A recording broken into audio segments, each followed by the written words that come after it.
महापुराण की कथा कहती है यदि राहु है, केतु है, शनि है, मंगल है, बुध है, शुक्र है, शनि है, आपको कोई भी ग्रह परेशान कर रहा है, आपके जीवन में कोई ग्रह अगर अनिष्टकारी है, आपके जीवन में अगर कोई ग्रह अनिष्टता प्रदान कर रहा है, तो निवेदन है शंकर के मंदिर में जो कलश लेकर आप जाएं, जल लेकर जाएं, उस कलश में मात्र अक्षत के 2 दाने डालकर ले जाएं, मात्र 2 अक्षत के दाने।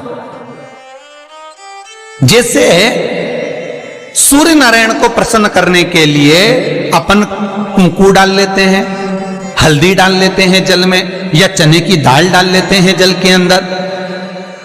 सूर्य नारायण को प्रसन्न करने के लिए हमने चने की दाल डाली, कुंकू डाला, हल्दी डाली, और कभी कभी सूर्य नारायण भगवान से बहुत जरूरी काम है और वो कार्य हो ही नहीं रहा है, या तन पर कोई रोग हो गया है, तो उसको मिटाने के लिए कई बार हमने भगवान सूर्य को अर्घ देते समय सफेद फूल भी डाला है, कभी लाल फूल भी डाला है।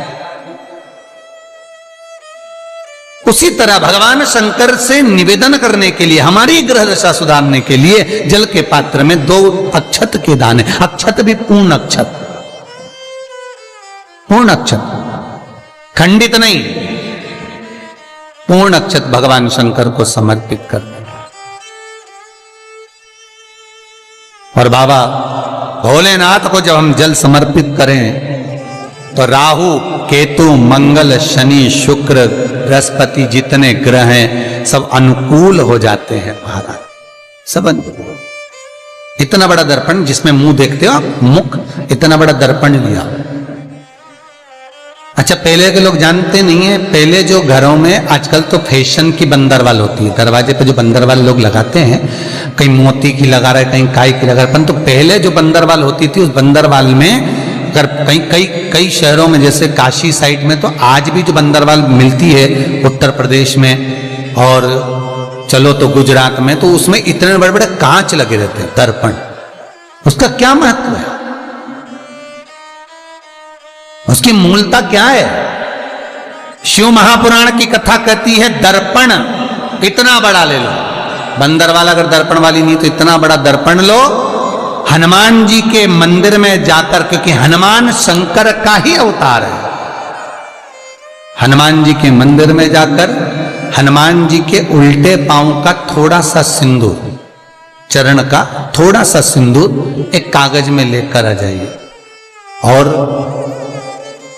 हनुमान जी के छोटे भाई, हनुमान जी 6 भाई हैं, उसमें गतिमान, हनुमान जी के छोटे भाई गतिमान का नाम लो, और गतिमान का नाम लेकर उस दर्पण पर सिंदूर से त्रिशूल बना दो, सिंदूर से त्रिशूल बनाकर उस दर्पण को घर के बाहर, दर्पण का मुख बाहर की ओर, ऐसे बाहर की ओर मुख कर कर दर्पण को घर के बाहर या दरवाजे पर, बिल्डिंग पर, ऊपर जाली में, फ्रंट में, कहीं पर भी उसको लगा दीजिए। महाराज केवल शंकर का स्मरण कर कर, गतिमान का नाम लेकर, हनुमान के उल्टे पांव का सिंदूर का त्रिशूल बनाकर जो दर्पण को लगा देता है, आपको 1 महीने के अंदर अंतर मालूम पड़ जाएगा कि पिछले जो महीने निकले हैं उस महीने का अंदाजा लगाना कि घर में लोग कितने बीमार पड़ते थे, और इस दर्पण को लगाने के बाद बीमारी कम हुई कि नहीं हो कम तो ठंडा कर देना, क्या जा रहा है, पर करके जरूर देखना, विश्वास रखकर करोगे, भगवान शिव का अनुमोदन कर कर, भगवान शंकर पर विश्वास रखकर करोगे तो बीमारी घेर नहीं सकती। अकाल मृत्यु हो मरे जो काम करे चंडाल का, काल उसका क्या बिगाड़े जो भक्त हो महाकाल का। शंकर की आराधना करने वाला, शिव का स्मरण करने वाला, शिव का निवेदन करने वाला, शिव अर्चना में डूबने वाला, शिव का अनुमोदन करने वाला कभी दुखी नहीं हो सकता। बन सके तो बेलपत्र और समी पत्र शंकर को चढ़ाना है, 5 बेलपत्र, 11 समी पत्र। बन सके 108 चावल के आखे दाने ओम नमः शिवाय जप कर शिव को समर्पित करना। महाराज दुख तकलीफ ज्यादा है, रोग बीमारी ज्यादा है, तो पानी में लाल चंदन घोलकर, लाल फूल डालकर, बेलपत्री के पेड़ के नीचे। कई लोग कहते हैं गुरुजी क्या दूध चढ़ाना जरूरी है शंकर पर? कई लोग कहते हैं गुरुजी क्या दही चढ़ाना जरूरी है शंकर पर? शहद चढ़ाना जरूरी है? घृत चढ़ाना जरूरी है? शक्कर चढ़ाना जरूरी है? शिव महापुराण की कथा कहती है 5 चीजें शंकर भगवान पर चढ़ती है। दूध अर्थात घर में लक्ष्मी की वृद्धि करता है, इसलिए चढ़ाया जाता है। दही शंकर भगवान पर इसलिए चढ़ाते हैं क्योंकि यह परिवार को जोड़ता है। जिसके परिवार में क्लेश ज्यादा होता है, जिसके परिवार में आपस में तकरार ज्यादा होता है, उसको दही जोड़ता है। शहद घर में चिड़चिड़ प्रवृत्ति को समाप्त करता है। घी रोग को समाप्त करता है। शक्कर मिष्ठान घर में यदि लक्ष्मी आकर जा रही हो तो मिष्ठान समर्पित किया जाता है। इसलिए पंचामृत स्नान का भाव शिव महापुराण कहती है। पंचामृत स्नान का भगवान, इसलिए 5 चीजें शंकर को समर्पित हैं। दूध, दही, घृत, शहद, शक्कर अर्थात मिष्ठान। शक्कर से मूलतः यहां शिव महापुराण में शक्कर नहीं लिखी है, मिष्ठान। अब लोग शक्कर पीस कर अभिषेक करते हैं, परंतु मिष्ठान अर्थात गाय के दूध से निर्मित कोई मिठाई, और उस मिठाई से भगवान शंकर का अभिषेक। अब लोग भले शक्कर रखने लगे शंकर जी के अभिषेक में, पर यहां शक्कर नहीं लिखा है, यहां मिष्ठान।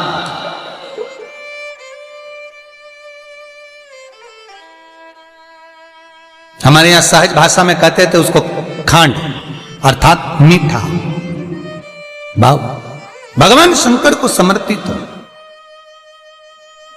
वेद और शास्त्र कहते हैं कि भगवान का यदि कोई प्रसाद बनता है, जन्माष्टमी के समय पर आप भगवान के लिए पंजेरी बनाते हो, भगवान के लिए सुंदर हरीरा बनाते हो, लड्डू बनाते हो, तो भगवान के प्रसाद में गोंद नहीं डलती। ध्यान रखना, आपकी बहू का जापा हो, डिलीवरी हो तो खूब बादाम गोंद सब तल तल के खिलाओ, पर भगवान का जापा हो, भगवान का जन्मदिन हो, भगवान का जन्मोत्सव हो, राम कृष्ण का जन्मोत्सव हो, तो उसमें गोंद तलकर प्रसाद में कभी मत डालना, क्योंकि इसमें ब्राह्मण हत्या का अंश है। ब्राह्मण हत्या। और विद्वान जो ब्राह्मण होते हैं साहब, जिन्होंने शिव महापुराण की कथा या भागवत पुराण पढ़ी होती है, सुनी होती है, वो ब्राह्मण कभी भी, जो विद्वान ब्राह्मण होंगे वो कभी भी गोंद का लड्डू, गोंद तली हुई कभी नहीं खाएंगे। भले वो देसी घी में तले, कुछ भी तले, पर गोंद नहीं खाते, गोंद का लड्डू नहीं खाते। क्यों? क्योंकि इसमें ब्राह्मण हत्या का अंश है। प्रत्येक फोटो में लक्ष्मी विष्णु के साथ नहीं मिलेगी, प्रत्येक फोटो में लक्ष्मी गणेश और सरस्वती मिलेंगे।